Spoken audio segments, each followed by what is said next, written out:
Okay, I'm going to show you how to sew a double yoke. I've already sewn this seam here. So this is the lower back piece and these are the two yoke pieces and they're kind of sandwiching this back yoke. I sewed it with my seam allowance and then it flips up. So it's clean finished on the outside and on the inside. I put a label on the inside just so that we can really easily see which is which. So this is the right side. We're going to flip this inner yoke out of the way. We're just talking about one layer right now. These are my fronts. They're fully prepped. They've got the pocket on it and the center front button extension is sewn down. I'm going to put this right sides together and sew the shoulder seams. Right sides together. Just the outer yoke and the fronts right sides together. Okay, so I've sewn those shoulder seams here. Now you have two options. I'm going to show you both of them. So there is the burrito method and there is the, I suppose, non-burrito method. To do the burrito method, you're going to lay it out right sides up and just roll. I'm rolling this back up so it's on top of the outer yoke. Okay, and then this is the inner yoke is going to kind of flap down here. And then these front pieces, I'm going to roll those up as well.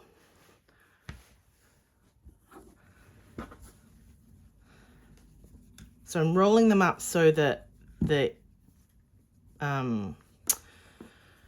wrong sides of the fronts and the back are kind of on the outside of my roll. And then this inner yoke, see it's got the label, flaps over the top. These are still my shoulder seams here, and this is the shoulder seam of my inner yoke.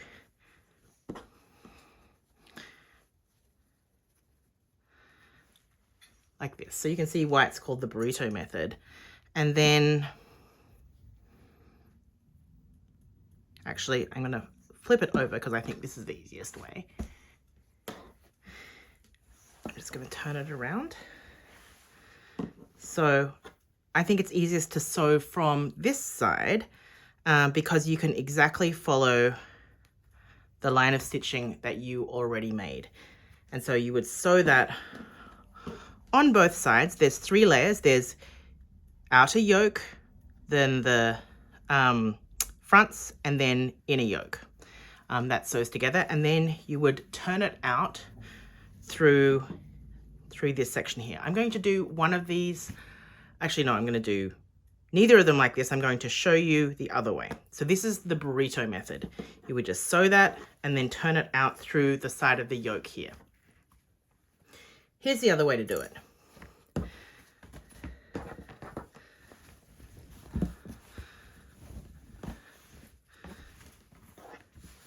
Okay, this is the inside of the shirt. Okay, what's going to happen is we want, here's that shoulder seam. We want this, it's going to fold under and go on top of the, it's going to enclose all of these seams here. So what I'm going to do is I'm just going to kind of fold this under and then reach in with my fingers to grab it. Okay, you can grab it from this end or you can grab it from this end.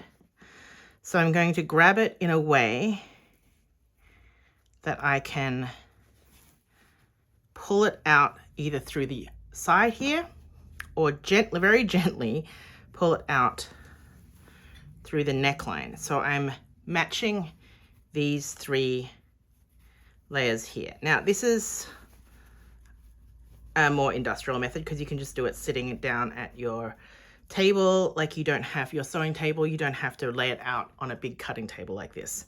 So then the same thing, this one's a bit trickier because you have to pull things out through the neckline or the side of the yoke carefully without stretching things out, but that's the other way to do it. So either way, you're going to sew following that original stitching line, and that is how you finish that double yoke.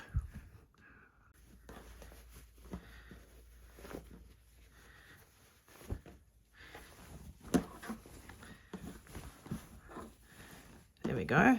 Wow, this linen really creases easily. So here is the outside. You can see it's clean finished here.